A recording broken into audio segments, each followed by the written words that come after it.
那其实我觉得大家不要想太多，那真的就只是可能大家真的朋友之间是真的喝多了，那动作真的比较大。但是其实也跟太太解释过，那太太也明白，所以其实太太是了解的，他们完全没有怎么样。那我也觉得说。就是造成太太的误会，其实也不好意思这样，对不对？那其实就是好朋友的聚会。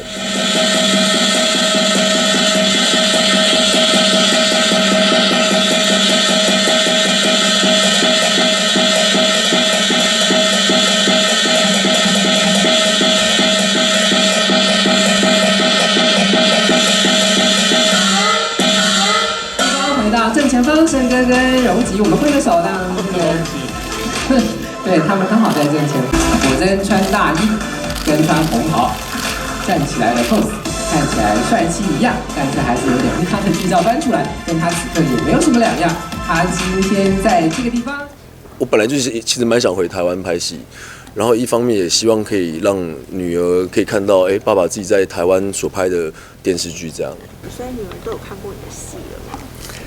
女儿其实还没有，但是她现在已经开始看得懂了。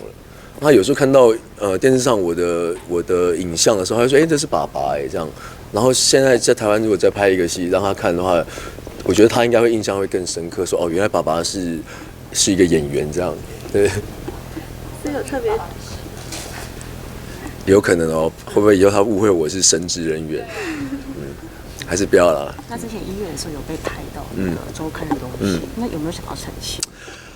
其实那天的状况很简单的是说，因为我去年的12月23号我就要去内地拍戏了，然后因为几个朋友就是因为想说怕我生日的时候不在，所以其实只是要帮我过生日。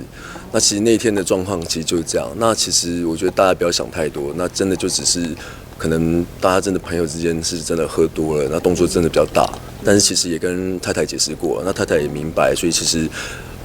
太太是了解的，他们完全没有怎么样。那我也觉得说，就是造成太太的误会，其实也不好意思这样，对不对？那其实就是好朋友的聚会。那现在太太对于你的这个行程会不会跟得比较紧一点点？行程其实也还好，因为其实大概我现在如果除了工作之外，当然也都是在家，就是陪老婆小孩嘛。那当然也还是会抽空跟朋友的聚会，也还是会有。但是现在因为开拍了，其实真的可能是自己的时间会很少。以后出门都很注意身边有没有人跟着这样。其实我觉得就是还是自己做自己的生活，其实我觉得不会想太多了，对对对。